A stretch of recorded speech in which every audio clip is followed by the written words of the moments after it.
এই যে রমজান মাস সামনে আসে, দেখে নিয়েন বহু ব্যবসায়ী তাহাজ্জুদ পড়বে, তারাবিও পড়বে, মসজিদে গিয়ে ফটর ফটর করা শুরু করবে, লাইট নাই কেন, এসি নাই কেন, ফ্যান চলে না কেন, বড় বড় কথা। সারা বছর তো মসজিদ আসে নাই, তারাবি নামাজে আসবে। আবার দেখবেন অনেকে সারাদিন তো মসজিদ নাই, জুমার দিনে যায়, জুমার দিনে গিয়ে বলে ইমাম সাহেব ওটা করেন নাই কেন, এই মুয়াজ্জিন সাহেব এটা করেন নাই কেন। আছে না এমন লোক? এই শ্রেণী মানুষ আছে দেখবেন, এরাই ফটর ফটর বেশি করে রমজান মাসে। রমজান মাসে দেখবেন নামাজে তারাবিও পড়বে, মাপেও কম দিবে। এরকম লোক আছে না? মাপে যারা কম দেয়, এই পাপের কারণে সমাজের মধ্যে দুর্ভিক্ষ নেমে আসে। আমাদের অর্থনৈতিক অবস্থা এমন জায়গায় দাঁড়িয়ে আছে না, দুর্ভিক্ষ যদি চলে আসে অবাক হওয়ার কিছু নাই। দুর্ভিক্ষ চলে আসলে আপনারা অবাক হতে পারেন, আমি অবাক হব না। এমন একটা জায়গায় দাঁড়িয়ে আছে, এমন একটা জায়গায় দাঁড়িয়ে। এবং রমজান, এই রমজান মাসে এমনি তো দ্রব্যের দাম বেড়ে যায়, এবার যার কি হবে আল্লাহ ভালো জানে। আমার মনে হয়, আমার ভয় হয়, একদম নিম্নবিত্ত মানুষ যারা এবার রোজা রেখে ইফতার যখন করবে তখন হাত তুলে আল্লাহর কাছে বদদোয়া করা শুরু করবে। এটা আমার ভয় হয়। এবার অপেক্ষা করেন, দেখতে থাকেন সামনে কি হয়। প্রতিটা পণ্যের দাম অলরেডি বাড়া শুরু হয়ে গেছে।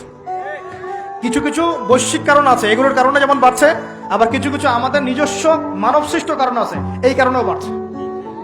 মানব সৃষ্ট কারণগুলো বুঝতে হলে আপনাকে বেসিক কিছু অর্থনীতি বুঝতে হবে। এটা পড়াশোনা করেন, দেখবেন আমি গত লেকচারে বলেছিলাম। আল্লাহ রাব্বুল আলামিন আমাদের সবাইকে হালাল খাওয়ার তৌফিক দান করুন। সমাধান কি তাহলে? সমাধান হচ্ছে অপচয় কমাতে হবে। 5টা খেজুরে ইফতার হয়ে গেলে 6 নম্বর খেজুর দান করে দেন, 6 নম্বর খেজুর দান করে দেন। সদকাগুলো বেশি বেশি বাড়িয়ে দেন।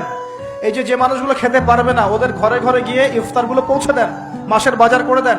যাদের সামর্থ্য আছে, জাকাত ফরজ হয়েছে, জাকাতগুলো দিয়ে দেন। আল্লাহ পাক তৌফিক দান করুন।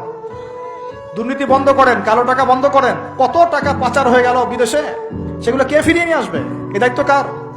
মনে রাখবেন, একটা পাপের হিসাব না দিয়ে কাল কিয়ামতের মাঠে কোনো দায়িত্বশীল পার পাবে না ইনশাআল্লাহ। কোনো দায়িত্বশীল না। না, এই যে আমি লেকচার দিচ্ছি না, আল্লাহ পাক আমাকেও দাঁড় করাবেন, দাঁড় করায় বলবেন, তোমাকে আমি দিনের যে জ্ঞান দিয়েছিলাম সেই জ্ঞানের হক তুমি আদায় করেছো কিনা হিসাব দেওয়া। এই যে বড় বড় মুফাসসিরে কোরআন, মুফতি, মুহাদ্দিস বসাচ্ছেন, পাংখা দিয়ে বাতাস করছেন, হ্যাঁ, চা খাওয়াচ্ছেন, কফি খাওয়াচ্ছেন। এক একজনকে আল্লাহ পাক দাঁড় করাবেন, বলবেন কোরআন সুন্নাহর যে আমানত দিয়েছিলাম সে আমানতের সাথে কতটুকু তুমি হক আদায় করেছো, হিসাব না দিয়ে পার পাবে না তুমি। ফাইজলামি মনে করেছেন নাকি দিনকে? ঠিক একইভাবে সমাজের, রাষ্ট্রের দায়িত্ব আল্লাহ পাক যাদেরকে দিয়েছেন, এক একজন ব্যক্তিকে আল্লাহ পাক দাঁড় করাবেন। দাঁড় করে জিজ্ঞাসা করবেন, কোন কোন জনগণের কোন কোন হক তুমি নষ্ট করেছো, কার কার হক দিয়েছো, কার কার দাও নাই, সবার সামনে হিসাব দাও, তারপর জান্নাতে যেতে পারবে। এত সহজ না।